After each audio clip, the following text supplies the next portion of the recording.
Doctor Leonardo, muy buenas noches. El presente video es para mejorar la nota del quiz, el número cuarto, donde hace referencia a las consideraciones del control constitucional colombiano. Por tal motivo, me permito expresar, doctor, algunas situaciones que encontré particulares dentro del texto que nos dejó para la lectura. Entre ellas, es importante tener en cuenta que entre los antecedentes históricos de la creación de nuestras primeras constituciones, como la Constitución de Cundinamarca en 1811, donde fue la primera en establecer un control de constitucionalidad. Ella pues estaba conformando como tal, precisamente ya en un proceso estructurado para ir organizando nuestro Estado. Posteriormente, en 1812, la Constitución Republicana también de Cundinamarca, denominada así, fue poco a poco también organizando la Carta Magna, que otorgaba al Congreso de la República algunas, algunas tareas importantes, como la potestad de anular los actos y resoluciones de las cámaras de provincia contrarios a la Constitución o a las leyes. Entonces se fue organizando, se fue estructurando más nuestra Carta Magna.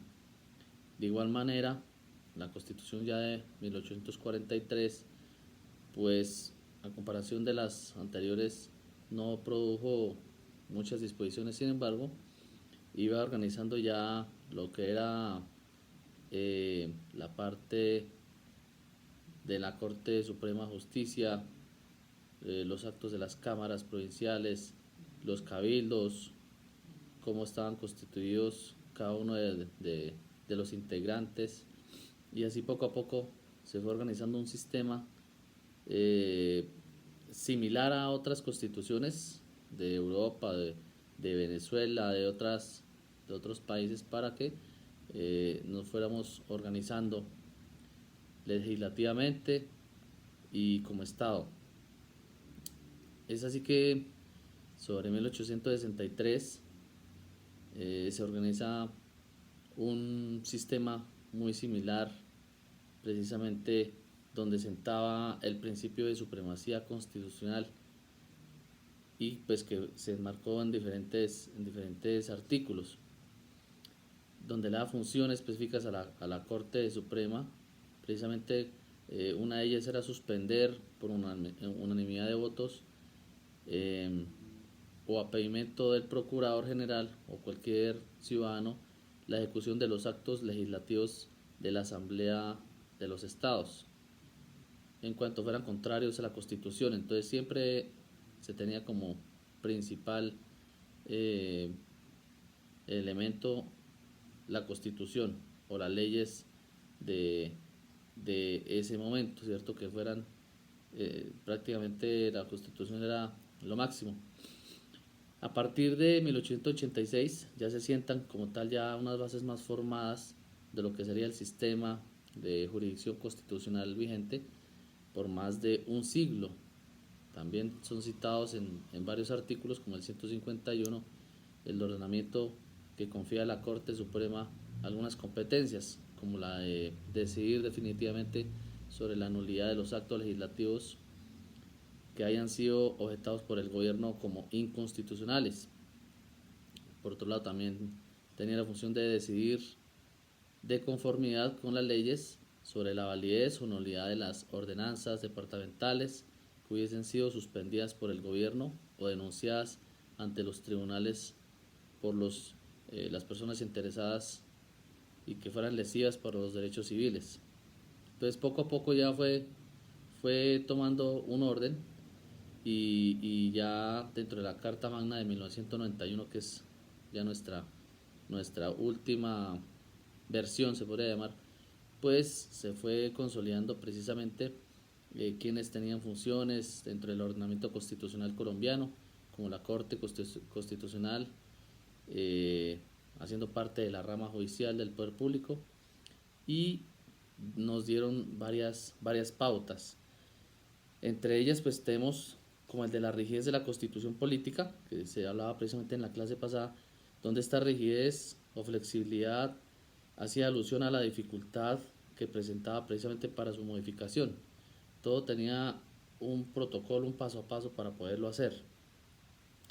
Es así que en nuestra constitución se define como rígida por los procedimientos distintos y especiales para la creación y la modificación. Por otro lado, en el artículo 374 hasta el 380 nos hace referencia que puede ser modificada nuestra constitución por tres circunstancias: un acto legislativo, un referendo, que es la solicitud del pueblo, está marcado en el artículo 377 casualmente, y por una convocatoria a una Asamblea Nacional Constituyente, como lo que sucedió en Venezuela hace unos años. Asimismo, nos hace referencia que existen unos límites materiales al poder de reforma. Teníamos que uno de ellos es que no establece cláusulas de intangibilidad y permite la motivación. Por otro lado, no se puede modificar principios y valores. Y como tercer punto, no se puede modificar principios estructurales, es decir, la separación de poderes, que viene ya, como dicen, de fábrica ya organizado, el principio democrático, porque obviamente siendo un Estado de derecho tenemos esa posibilidad de ser, tener ese principio importante de ser un pueblo democrático. Por eso se eligen los diferentes gobernantes, presidente y demás, por un sistema democrático. Y una carrera administrativa. De igual manera, en el artículo 375 nos hace referencia a una reforma de la Constitución que se puede hacer mediante un acto administrativo y que puede tener iniciativa del gobierno nacional, pero que no puede realizarse en cambios como los ya manifestados. Por otro lado, dentro de estos límites materiales al poder de reforma, tenemos que no se puede afectar contra el núcleo esencial de nuestra Constitución. Asimismo, importante también tener en cuenta que el control político, establecido en el artículo 114 de nuestra Constitución, habla de la función que radica en el Congreso. La función que radica en el Congreso de la República. De igual manera, la vigilancia sobre las acciones y omisiones de funcionamiento, como la moción de censura, que se hace allá, por ejemplo, a varios ministros que son citados precisamente para que expresen por qué ciertas circunstancias se están presentando en sus diferentes despachos o ministerios. Y esto pues debido a la omisión o la extralimitación de algunas de sus funciones que son constitucionales. Y también citan a los directores o departamentos administrativos o superintendentes con el fin de buscar una responsabilidad política, precisamente a alguna irregularidad que se haya suscitado en sus dependencias.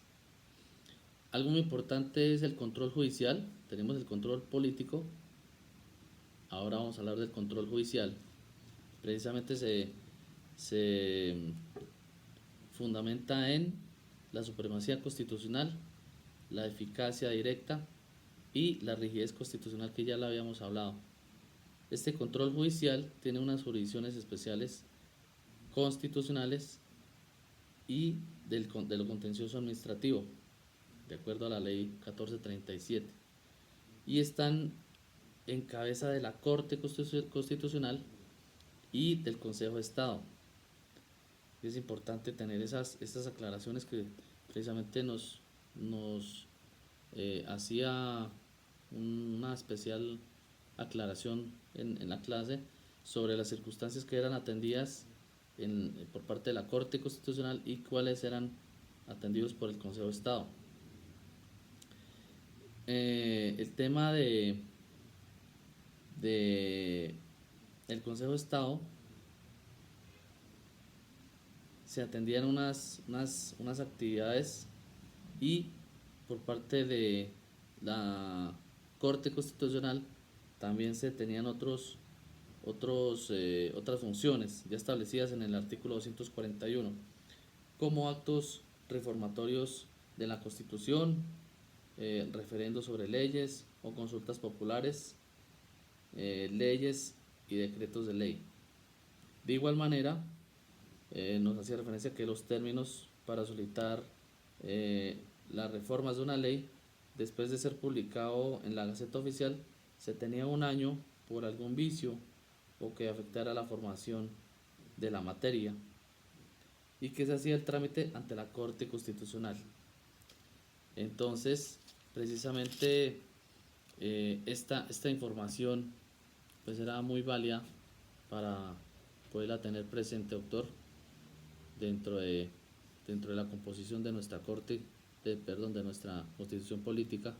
Y pues lo importante precisamente era lo referente a su estructura, a los organismos de control, a las dependencias, o mejor, las independencias de las diferentes ramas del poder público, que eso es algo muy importante que debemos tener en cuenta, que las tres ramas son independientes, para que no tengamos ningún inconveniente, precisamente en la parte estructural, y que está muy claro en nuestra Constitución, la dependencia que tiene la rama judicial, la rama ejecutiva, cada una con sus competencias, y que ninguna se trasciende a espacios de la otra.